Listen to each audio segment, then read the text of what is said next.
Hola, muy buenos días a todos los que nos sintonizan a través de las redes sociales. Bienvenidos a Red Contextus, un podcast para la divulgación de la ciencia con sentido analítico, crítico y social. El objetivo de este podcast es aterrizar a los ciudadanos de a pie los acontecimientos y avances científicos y tecnológicos más relevantes y de interés colectivo, utilizando un lenguaje fresco y ameno del pueblo para el pueblo. Para lograr lo anterior, en cada una de nuestras sesiones llevadas a cabo por el aquí presente doctor César Augusto Pérez Martínez y su servidor, el doctor Edgar Rodrigo Guzmán Bautista, charlaremos sobre temas de vanguardia o de interés general para la sociedad. De igual forma, esperamos nos ayuden a construir este proyecto enviándonos sus comentarios y preguntas a nuestras redes sociales, mismas que revisaremos y estaremos muy al pendientes para dar respuesta a cada una de ellas en nuestras próximas sesiones. Para la sesión número 5 de la red Contextus, hemos decidido abordar un tema bastante interesante y de vanguardia en nuestro día a día, los microuniversos del cuerpo. Y para dar pie a esto, hemos decidido empezar con una frase de Carl Sagan que dice que el universo, el estudio del universo es un viaje para autodescubrirnos. Y en este sentido, Carl Sagan lo sabía muy bien, ya que a través del conocimiento de la estructura y organización del universo es posible hacer símiles de información de lo macro a lo micro en los seres vivos y por lo tanto entender más sobre nuestros microuniversos que se han adaptado a lo largo del organismo, que se han adaptado a nuestro organismo a lo largo de millones de años de evolución. En esta sesión llamamos microuniversos a todas aquellas unidades fisiológicas que cumplen una función determinada y que están ampliamente relacionados con los microorganismos del ambiente y que colectivamente se denominan microbiota. En esta sesión hablaremos sobre qué es la microbiota, en qué momento la adquirimos, cuáles son sus principales funciones y las últimas investigaciones en el área de salud para el tratamiento de las enfermedades. Dime, César, ¿te has puesto a pensar quiénes coexisten con nosotros en el interior y exterior de nuestro organismo? Sí, pues doy clases de eso a veces, ¿no? Fíjate, déjame, doy un anuncio rápido. Ya estamos en Spotify, por cierto. Perfecto, gracias. En audio nada más, sí. Igual, Red Contextus, sin la E en Textus. Perfecto, Podcast. Red excelente. Contextus Podcast. Y es porque es en Excelente. latín, por si tenían duda, ¿por qué Contextus? Porque es en latín. Contexto en latín. Muy bien. Sí, pues no he sido el único que ha pensado en eso, ¿no? Microuniversos. El descubridor, digamos, oficial de la microbiota, como le llamamos ahora, es Anthony Van Leeuwenhoek. A él se le Uh-huh. adjudica. Sí, así es. Lo vio en su departamentillo, bueno, en su casita de Delft, cuando hizo, a lo mejor no están familiarizados algunos de las personas que nos escuchan, pero Anthony Van Leeuwenhoek descubrió el mundo microscópico porque él hizo unas lentes, unas esferas de vidrio que le daban mucho aumento a, pues a lo que veía, y hizo una especie de microscopio rústico, pero decimos rústico, pero pues era bastante efectivo, Uh-huh. y logró ver microorganismos. Bueno, por primera vez ya había un microscopio compuesto de Robert Hooke, pero nunca se asomó a ver microorganismos. Y él vio su saliva, Anthony Van Leeuwenhoek, entre otras cosas, ¿no? Vio un chorro de cosas. Descubrió los protozoarios, descubrió las bacterias en términos generales y oficiales. Y, y vio su saliva, y ahí vio bacterias y vio protozoarios también. Y vio su saliva después de tomar café caliente y vio que había menos, por cierto. Vio que había menos microorganismos en el café caliente. Sí, Uh-huh. sí, de los primeros indicios que el calor mataba a los microorganismos, aunque obviamente era una idea que teníamos desde antes, pues, pero bueno. Pero esto es importante que lo menciones porque previo a que Anthony Van Leeuwenhoek descubriera estos microorganismos, no se tenían escritos o prácticamente no se tenían imágenes de cómo eran estos microorganismos, ¿no? O dibujitos, no, pues no, la verdad que no. O sea, imágenes fotográficas fueron hasta Paul Ehrlich. Es un artículo muy famoso donde utilizó tinciones y pudo fotografiarlos. Pero bueno, pero Anthony Van Leeuwenhoek hacía dibujitos y los describía, pues, ¿no? Animáculos les llamaba, no más grandes que, o del tamaño más o menos de un eritrocito.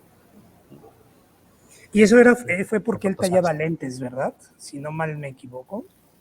Sí, Él se según la dedicaba. historia. Uh-huh.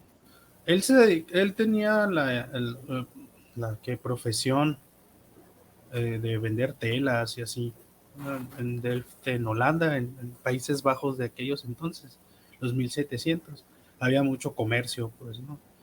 Había ya, digamos, estas rutas para comerciar con, con Asia, con China Uh-huh. y Japón. Sí, la ruta de la Y seda. pues, o por barcos, no sé la verdad ahí por dónde, ¿no? Siempre que leo los libros me concentro más en la parte histórica. Pero él hacía telas, entonces, bueno, o las analizaba, no sé, y tenían esferas para hacerle como una especie de zoom a las telas. Y Uh-huh. entre más pequeña hacía la esferita de vidrio, tenía más aumento. Y él lo digo, por sus proyectos aparte de su profesión, sus hobbies, pues era pues perfeccionarlos, ¿no? Y, y los y lo llegó a hacer una esferita tan pequeña y digo, no es tan fácil pues pulir la lente y que quede bonita, pues. Uh-huh. Si alguno se asoma a un microscopio viejo o rayado, pues las rayas ahí se ven y te afectan, pues, ¿no?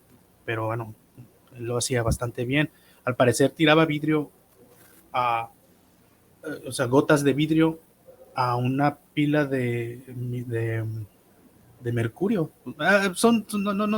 No saben muy bien cómo lo hacía, él no dijo Uh-huh. cómo lo hacía, pero son como que comentarios que hacían o no sé la verdad, he estado leyendo de eso, pues, pero entonces dejaba caer la gota, en teoría, de vidrio, o sea, de vidrio fundido, y pues se hacía la esfera.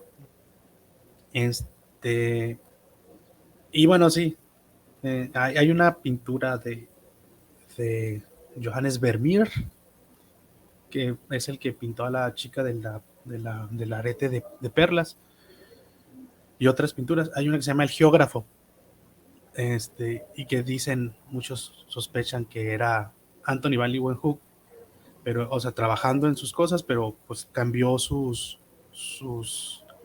detalles, su laboratorio por uno de un Uh-huh. geógrafo, nada más para que no fuera tan obvio. Pero bueno, sí, Ah, ok, eso no lo sabía. Uh-huh. sí, un poquito de mi afición. Es que, bueno, me gusta la historia, ¿no? Otro detalle histórico de la microbiota, o al menos uno, o sea, digamos, Anthony Van Leeuwenhoek lo descubrió, ¿no? Tenemos microorganismos, además que tenemos microorganismos en nuestra saliva. Hubo también, ¿te acuerdas de Eli Metchnikov, descubridor de los fagocitos? Claro. Eli Metchnikov visitó una región de Bulgaria que ahorita no me acuerdo, y esa región era famosa porque sus pobladores vivían mucho tiempo, eran muy longevos, y él descubrió que bebían, bueno, no descubrió, pues, ¿no? Pero tenían la costumbre de beber una leche fermentada, y él, al verlo al microscopio, estamos hablando ya de los 1900, tempranos 1900, ¿no? O finales de 1800, descubrió que había bacterias en esa leche, pero bacterias fermentadoras, bifidobacterias, lactobacillus, Ah, ok. Uh-huh. que le ayudaban que él supuso, prevenían la putrefacción del organismo, porque lo fermentaban en vez, pues digo, son teorías, son Sí, ideas. de hecho, de ahí vienen los búlgaros, ¿no? De hecho, los Los búlgaros, búlgaros, sí, son los, los que venden estas pequeñas, justo bacterias para fermentar la ah, leche en tu casa y tú hagas tu propio como fermentado del no, lácteo. no, no, digo, los búlgaros vienen de Bulgaria, Uh-huh. Sí, exacto, pero son no sé qué te esos, ¿no? refieres, la verdad. Pero son esos a los que son los que Probablemente. describió Mechnikov, ¿no? hay un chorro, hay varios productos lácteos, ¿no? que tienen estas bacterias que se le llamamos probióticos, Ujú. ¿no? Que digo, ahorita vamos a entrar de lleno de eso, ¿no? Quisimos dar contexto histórico, ¿no? Ujú. Sí, claro. Hay varias leches fermentadas y pues no, pues seguramente conocen algunos, ¿no?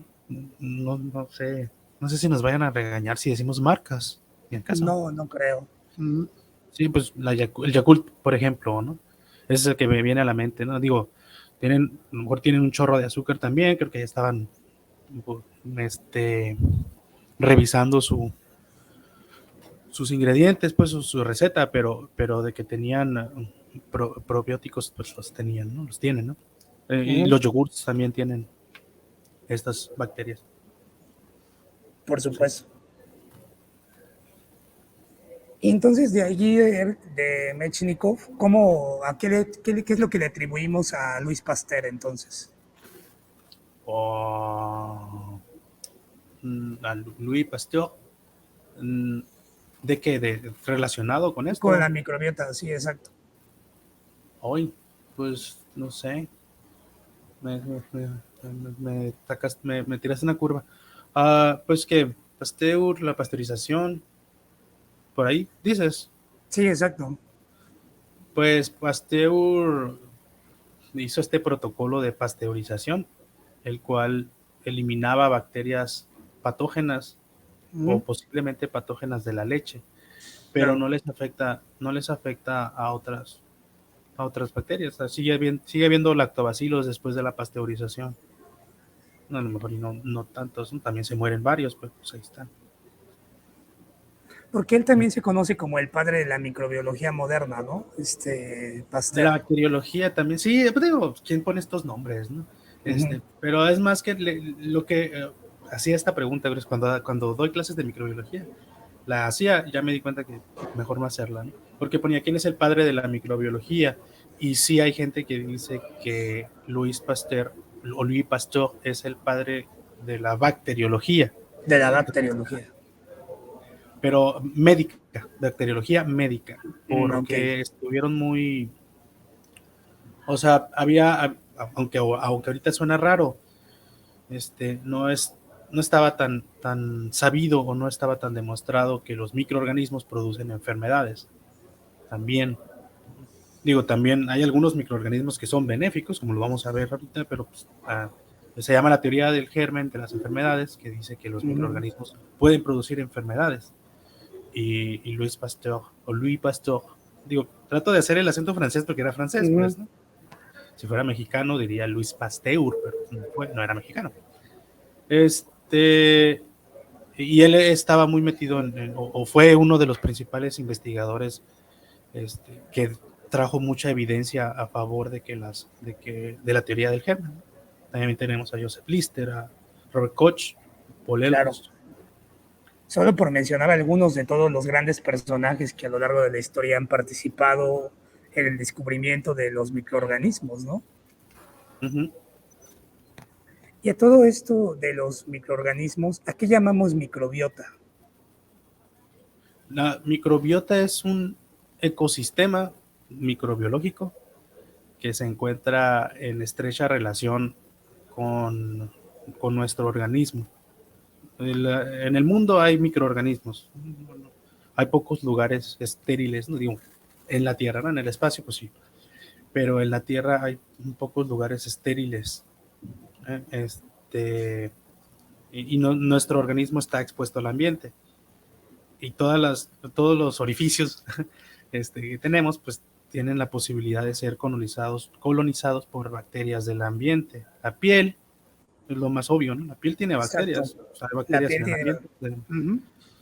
De hecho, Es también raro que tenemos tenga. microbiota en las vías respiratorias, tenemos Uh-huh, microbiota urogenital, y no uh-huh. solo es la gastrointestinal, que es la que usualmente se conoce como con mayor detalle, ¿no? Como tú le acabas de decir, la microbiota que cohabita en nuestra piel, en nuestras diversas, eh, en nuestros brazos, en nuestras orejas, en nuestra cara, Filas. que tenemos prácticamente ahí también bacterias que Bacterias, están virus,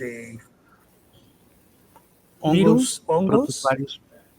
y Y uno que arquea, otro ¿no? protozoario. Sí, exacto. Entonces, la microbiota no solamente incluye bacterias, sino que incluye también virus, incluye hongos, incluye protozoarios y incluye miembros de una familia que se llama arquea. Eso Y a sí, todo es, no lo dices sabía. que hay pocos lugares no estériles, ¿no? Sin embargo, por ejemplo, cuando Estériles. estamos Pocos lugares estériles. estériles, pocos lugares estériles. Sin embargo, ¿de dónde adquirimos la microbiota? Si prácticamente, o en qué momento la adquirimos, ¿no? Es una de las preguntas. Entonces, aquí habría que resaltar que durante la gestación, prácticamente el feto se desarrolla en un ambiente estéril y es durante el momento del parto en donde nosotros adquirimos la microbiota. Y hay diferencias en la microbiota que se adquiere cuando nacemos por el tracto vaginal, así si nacemos por cesárea, por ejemplo. ¿Cuáles tú crees que podrían ser esas diferencias, César? ¿O qué nos puedes decir? Sí, pues digo, entre los lugares estériles, digo, estéril me refiero a que no tenga microorganismos, ¿no? Dentro de nuestro cuerpo, eso debería de estar estéril, si no tendríamos una infección. Dentro de las frutas, también la cáscara mantiene estéril y todo eso. Y bien, como bien dices, también el feto está estéril. Y sí, depende de por dónde salga, va a tener diferentes microbiota, ¿no? Microorganismos que forman parte de este ecosistema. Y es hasta lógico, pues ya una vez sabiendo, ¿no?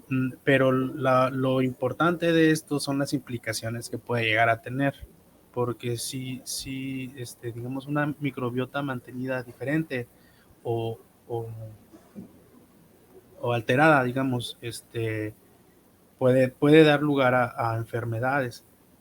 Pero hay parámetros que quisiera hablar de ellos, más que hablar de especies en específico, es difícil. Hay parámetros que nos hablan de una microbiota sana o de una microbiota, digamos, no tan sana. Claro. Y son la diversidad. Ese es un parámetro muy, muy, muy importante para hablar de una microbiota saludable, digamos, ¿no? Es la diversidad, que se llama, en términos más específicos, alfa diversidad, que habla de qué tantos microorganismos o qué tan rico en microorganismos es una microbiota, ¿no? Por ejemplo, la microbiota de la boca, que es la segunda más abundante o más diversa, tiene más de 700 especies, ¿sí? Entre más especies tengas distintas, tienes más alfa diversidad, ¿sí? Entre más diversidad es mejor. Porque digo, entre menos diversidad significaría que hay una bacteria que está creciendo más que otras y se va a adueñar de eso y va a producir puede producir una enfermedad o una colonización más agresiva, digamos, ¿no? Hay otro parámetro que se llama beta diversidad y gamma diversidad. La beta diversidad es qué tan diverso es la microbiota de cada uno comparado con otra persona de la misma comunidad, ¿no? O sea, digamos, tiene una alta beta diversidad, aquí significaría que mi microbiota es distinta a la microbiota de mis vecinos, Claro. ¿no? Y eso, pues, ese parámetro, pues, habla de otras cosas, ¿no? Ya no de la salud de nuestra microbiota. Y la gamma diversidad es la diversidad entre poblaciones.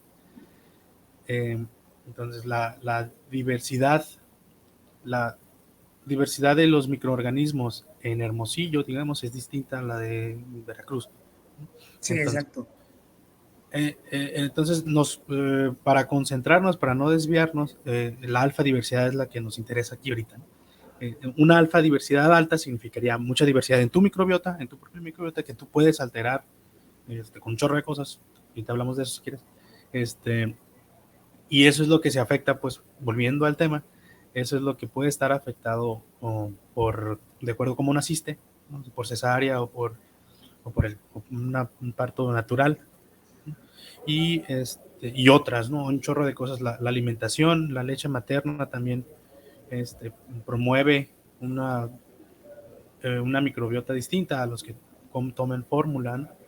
Sí, etcétera, etcétera, etcétera. de hecho, cuando nacemos adquirimos la microbiota de la madre prácticamente por el tracto genitourinario si naces por esa vía. Sin embargo, si naces por vía cesárea, adquieres la microbiota de la piel.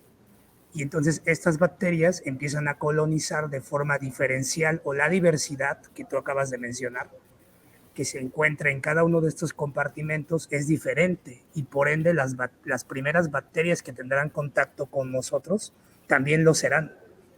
De hecho, se ha visto que hay una predisposición a enfermarse de enfermedades alérgicas cuando nacemos por cesárea que cuando nacemos por parto natural. Y esto justamente se ha asociado a las diferentes especies de bacterias que se encuentran. Incluso se ha visto que a pesar que aunque salgas por vía cesárea y te alimentes de leche materna, ya no se recupera la misma diversidad que si hubieras nacido de forma convencional.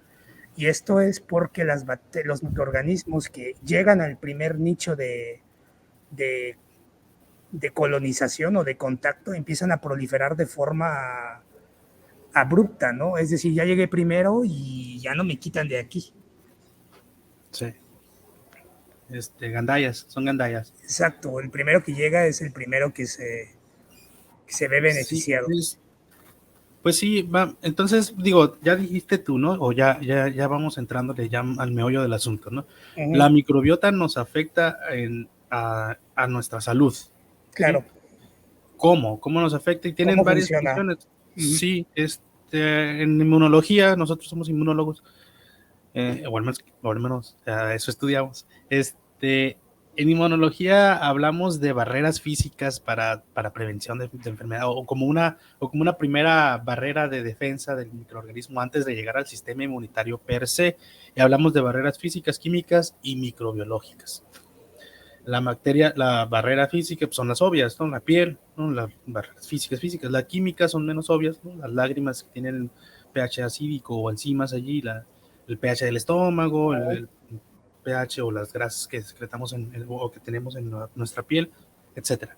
Y las microbiológicas, ¿no? Que pareciera un poquito estar en contradictorio, pues, porque son microorganismos también, pero estos no son los que nos quieren infectar.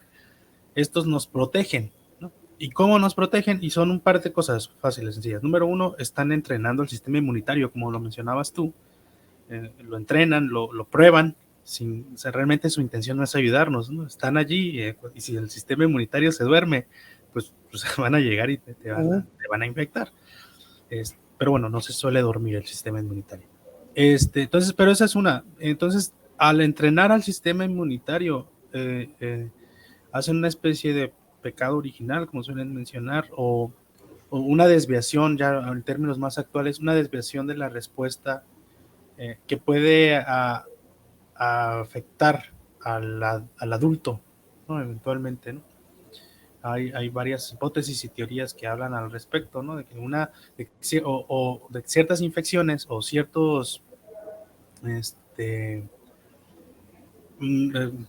contenido microbiológico, componentes de la microbiota, alteran una respuesta eventualmente de un adulto, ¿no? A la larga. Además, pero otras dos formas en cual la microbiota nos ayuda es, pues número uno, evita colonización de otras bacterias potencialmente más patógenas con más factores de virulencia. Entonces, entre más bacterias diferentes tengo allí, pues es mejor.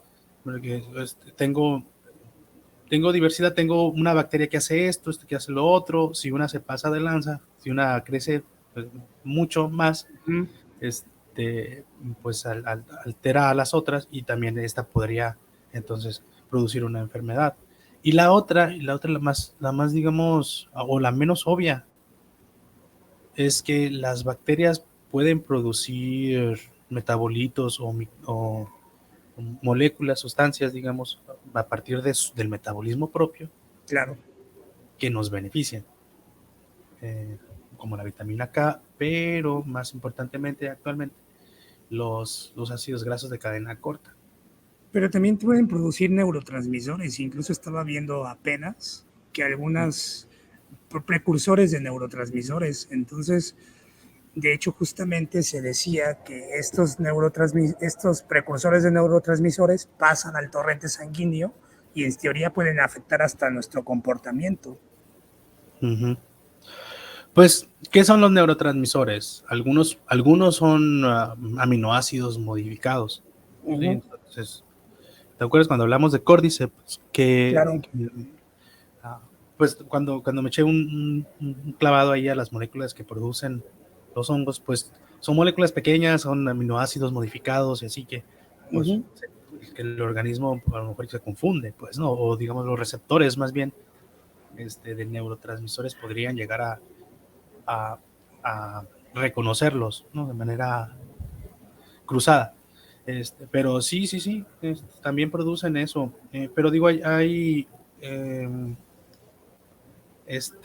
los ácidos grasos de cadena corta, o en general, pues el efecto que tiene la microbiota en el organismo a niveles ya macro, digamos, o sea, Uh-huh. o fisiológicos del organismo completo, son cada vez más obvios y más, o digamos más estudiados y más reconocidos, ¿no? La semana pasada o la semana antepasada, la WHO, la Organización Mundial de la Salud, lanzó unas nuevas guías para el uso de los endulcorantes no azucarados, endulcorantes artificiales, recomendando su no uso, ¿no? Recomendando no usarlos para Uh-huh. disminuir de peso, para control de peso y así, porque a lo mejor a corto plazo sí producen una disminución de peso, pero a la larga, en ensayos vistos, en personas que comen azúcar normal o, ¿no?, los azúcares sí azucarados, los endulcorantes naturales, digamos, en comparación con las personas que toman endulcorantes artificiales, producen más obesidad, más diabetes, más problemas cardiovasculares las personas que consumen endulcorantes artificiales. Claro. Y uno de los motivos, o sea, tú dices, pero ¿por qué si no está comiendo azúcar? Pero Uh-huh. uno de las explicaciones es, lo adivinaste, la microbiota. La Estos, microbiota prácticamente se alimenta de sus sustancias y produce sustancias xenobióticas, ¿no? Sustancias extrañas para nuestro cuerpo. hay algunos o sea, no todos, ¿no? Pero sí le afecta a la diversidad y sí afecta a los, Uh-huh. y sí pueden producir estos xenobióticos que tú dices, pero también, digamos, le estás dando de comida o no le estás dando de comida a las bacterias benéficas, o bueno, o más bien, estás dejando de alimentar a bacterias benéficas o estás alimentando a bacterias que te alteran que te alteran los otros, que no producen estas moléculas positivas Por eso, para el sí, organismo. pero eso es muy importante, ¿no? Porque entonces la alimentación estaría moldeando el tipo de microorganismos que están en nuestro organismo y a su vez estos organismos estarían generando determinados perfiles metabólicos o la producción de ciertos compuestos que estaría predisponiendo la funcionalidad de nuestro organismo, ¿no? Sí, sí, es muy impactante. O sea, suena ridículo, pero sí hay unas moléculas, le repito, los ácidos grasos de cadena corta, los short chain fatty acid, así les llaman, Uh-huh. SCFA. Esos que son, o sea, son ácidos Propionato, grasos de cadena, propionato, butirato. butirato, ajá, el acetato, esos tres. Uh-huh. Esos tienen un chorro de propiedades, como los nopales, ¿no? Como dicen, Uh-huh. tienen muchas propiedades, sobre todo antiinflamatorias, también o sea, antiobesidad, antidiabetes, anticáncer. O sea, son moléculas que regulan a la respuesta inmunitaria, y por lo tanto afectan a un chorro de cosas, que disminuyen la producción o el almacenamiento de triglicéridos, disminuyen los triglicéridos en sangre, la lipogénesis, y por lo tanto, pues previenen enfermedades cardiovasculares, ¿no? A la larga, ¿no? Y esos son producidos por bacterias de la microbiota intestinal, que son promovidos, que son que crecen un poquito más, que se promueve su crecimiento si consumes ciertos alimentos, ¿no? Entonces, comiendo ciertos alimentos, tú le afectas a la microbiota secreta estas moléculas y te ayudan a ti, ¿no? Inmunomoduladores, etcétera, ¿no? Pero de hecho es muy Entonces, cierto, porque por eso, justamente hasta donde yo recuerdo, los tratamientos de trasplantes fecales han sido todo un éxito para el remedio de algunas enfermedades, incluida la obesidad. Hay unos tratamientos en donde algunos experimentos en donde a ratones obesos prácticamente adquieren su microbiota, esa microbiota se las dan a ratones delgados y los ratones delgados se vuelven gorditos, pero esto es consecuencia de la microbiota y de la dieta. sí, uh, conoces lo que estoy sacando, ¿no? Pero hay una historia o una analogía, una fábula de los dos lobos, el lobo bueno y el lobo malo, y a quién le das tú de comer, termina siendo el lobo malo o el lobo bueno. Pues algo así pasa con la microbiota. Si tú le das de comer a las bacterias buenas, pues tu organismo va a estar un poquito más sano, ¿no? Claro, Claro. también depende de tu dieta perdón, obviamente de tu dieta, pues, pero también depende de ejercicios y de otras conductas, ¿no? Uh-huh. Y si alimentas a las bacterias malas, pues vas a ser más propenso a obesidad, lo cual te hace más propenso a enfermedades cardiovasculares, a diabetes, etcétera, etcétera, etcétera, a enfermedades metabólicas. Entonces, ¿qué alimentos promueven la producción de ácidos grasos de cadena corta? O es decir, ¿qué alimentos son para el lobo bueno, en este caso las bacterias buenas, como lactobacilos y bifidobacterias, serían o les llaman en términos generales, prebióticos, alimentos prebióticos, que son comida para los probióticos, que son las bacterias buenas. Entre ellas tenemos muy importantemente la inulina, otros fructo-oligosacáridos, es decir, oligosacáridos de las frutas, pero muy importantemente la inulina. La inulina es un oligosacárido presente sobre todo, pues ya saben, ¿no? Supongo que te imaginas qué alimentos tienen inulina o en general prebióticos, ¿no? Uh, Tengo yo la teoría de que todos ya lo tienen más o menos aquí en la cabeza, de que cuando dices comer bien te refieres a comer más verduras. No sé si Claro, tú piensas frutas esto y así. verduras. Frutas y verduras. Pues, ¿qué alimentos tienen prebióticos? O tienen en general buenas concentraciones de inulina que te van a favorecer a tener más probióticos. El tupinao, la raíz de achicoria, el chícharo, el berro, la cebolla, el Ya. chalote, el cebollín, el pistache, el ajo, la betabel, el hinojo, etcétera, etcétera. O sea, sí, ¿Y comer cuántos bien. de esos alimentos comemos diarios, no? Yo me pregunto, yo tiene tiempo que no como betabel, por ejemplo. Sí, yo también. Es más, había unos que ni conocía, que son difíciles, hay algunos que son difíciles de encontrar, ¿no? Pero bueno, el hinojo, por ejemplo, pero todo el mundo me va a decir, sí, pues a lo mejor no estabas buscando allí en el súper, pues tendrían razón, ¿no? Me paso de largo. Pero sí, sí, no es solo, pues, no es nada más en términos generales comer bien, comer menos grasas saturadas o menos productos procesados llenos de jarabe de maíz de alta fructosa, no es nada más eso, pues, ¿no? Es además, cuando comes bien, no estás comiendo esos alimentos malos, digamos, estás además promoviendo buena microbiota. Se me estaba olvidando. Los mismos ácidos grasos de cadena corta aumentan la producción de leptina, que es una hormona que te sacia. Entonces, también eso te ayuda, pues. Claro. A diferencia de la fructosa, del aceite de jarabe de maíz de alta fructosa o de los concentrados de fructosa que no promueven la leptina y no te llenas, por lo tanto, ¿no? Entonces es un círculo ahí vicioso Pues sí, sin duda es un círculo muy vicioso. Ya que se justamente puede nos romper. acabas de mencionar los alcances de la microbiota en las enfermedades. Y mi Uh -huh. pregunta para ir cerrando es, ¿cuáles son las últimas investigaciones en microbiota? Es decir, hoy en día ya no solamente se basa en la identificación o saber qué tipo de bacteria es, sino qué otro tipo de investigaciones has escuchado que se están dando con la microbiota.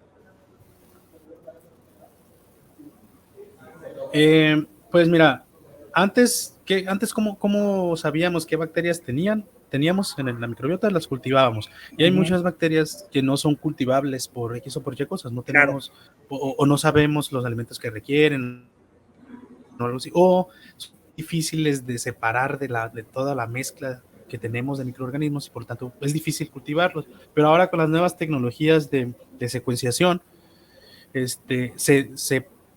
o podemos saber la diversidad o los microorganismos que están allí. Entonces, suena fácil, pues básicamente secuencian algunos genes o a veces nada más el RNA ribosomal, 16S, y ahí se dan cuenta, pues, qué bacterias hay o qué microorganismos tenemos, ¿no? Bacterias, virus, o hongos, protozoarios, todos ellos tienen RNA ribosomal. Eso nos da una idea de las bacterias. Y la otra es secuenciar el genoma completo de todas las bacterias, que es más caro, obviamente. Y eso nos da una idea o una mejor idea de las interconexiones metabólicas, ¿no? O las claro. vías que están siendo promovidas, ¿no? La producción de ácidos grasos de cadena corta, o la producción de ácido láctico, o la producción de gas, etcétera. En términos generales, tener bacterias fermentadoras pues es mejor que bacterias aerobias, ¿no? Que producen gas. Bueno, aerobio significa que respiren. Y entonces, pues hacen estos experimentos de checar las muestras, pero en diferentes situaciones, ¿sí? Para ver si hay un efecto que la mayoría de las veces sí lo es, pues, ¿no? Si hay algún efecto en la microbiota. Por ejemplo, no sé si has escuchado hablar de las dietas intermitentes. No, ¿cuáles son? Las dietas, o sea, creo que me dio un déjà vu. Las dietas intermitentes, o las dietas de ayuno intermitente, perdón. Dejas de comer por 16 horas y comes las 8 horas después, 8 horas que le hacen falta al día, comes ad libitum, le dicen, o sea, comes lo que quieras. Y digamos, habrá que hacer un podcast de esto porque hay que hacer matices, allí. Ese tipo de dietas de no comer por 16 horas y luego comer por 8 horas, modifican la microbiota y se ha visto que la modifican de manera benéfica. Sí. A lo mejor nos saca de onda eso, pero sí en términos generales, esta dieta de ayuno intermitente de 16-8, le llaman 16-8, esa produce beneficios. Otro tipo de dietas, pues habría que checarlas, pero te digo que hay que hacer matices porque es común que en un intento por perder peso la gente abuse del ayuno y pues ponga en riesgo, ¿no? Que ya de entrada 16 horas sin comer no es para todos, no todos pueden. Claro. Pero bueno, eso por ejemplo se ha visto que modifica la diversidad positivamente, la alfa diversidad, la suben. Y cualquiera, tú, you name it, tú di, la caries antes se pensaba que era una infección de una bacteria, Streptococcus mutans, y ahora ya se tiene una idea de que es más una alteración microbiológica de la microbiota. Sí, la Streptococcus mutans está ahí y está amplio, pero además ya está en grandes proporciones, pero además hay una alteración de la microbiota en general, y ya otras, un chorro, en términos generales, la microbiota de la boca y la microbiota intestinal, que son las más estudiadas por la facilidad de obtener muestras, pues cada vez se acumulan la evidencia de que altera para más enfermedades y más y más. El COVID modifica la microbiota también. Y hay un síndrome que se llama long COVID, o el COVID largo, el post-COVID, en el cual la microbiota está alterada todavía por todo ese tiempo. Por 6 meses se mantiene todavía algunas alteraciones de la microbiota. Todavía faltaría hacer la última conexión de si eso produce el COVID largo o no, pero bueno, ahí van, ¿no? O ahí me quedé. Claro, pues es muy interesante todo lo que nos acabas de comentar o acabamos de discutir el día de hoy.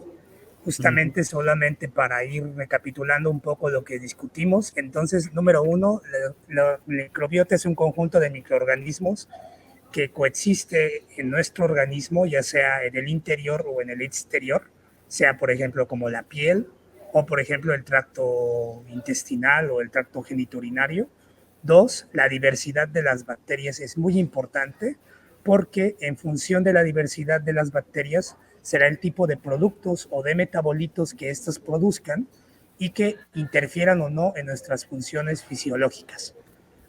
Número 5, las alteraciones en la microbiota prácticamente pueden condicionar algunas enfermedades, como por ejemplo enfermedades gastrointestinales o enfermedades como la obesidad. Y finalmente, hoy en día se han hecho a bastantes estudios para tratar de caracterizar a nivel molecular especies que no se pueden cultivar en los laboratorios. Entonces, ¿algo más que te gustaría agregar sobre nuestra sesión del día de hoy de los microuniversos en el organismo, César? Pues nomás recordarles que es un ecosistema microscópico y es delicado, pues, ¿no? Es como muchos ecosistemas, es también delicado. Alteraciones en un componente o en un participante alteran otros, pues, ¿no? Nomás que recordar eso, ¿no? Pues muy bien, pues yo creo que bastantes nuevos conceptos para aquellos que nunca habían escuchado sobre esto. Hay bastante información en la red, hay que informarse y hay que hacerlo de fuentes confiables. Y les recordamos que para la construcción de una cultura compatible con la ciencia necesitamos mantenernos abiertos y críticos a la información que nos llega de diferentes medios para interiorizarla y tomar acciones basadas en fuentes confiables y cotejadas por expertos en el tema. No es sin nada más que complementar por el momento. Esperamos que haya sido de su agrado nuestra quinta sesión de la red Contextus y nos despedimos deseándoles lo mejor en su día a día. Nos escuchamos en la siguiente sesión. Hasta la próxima. Bye. Bye.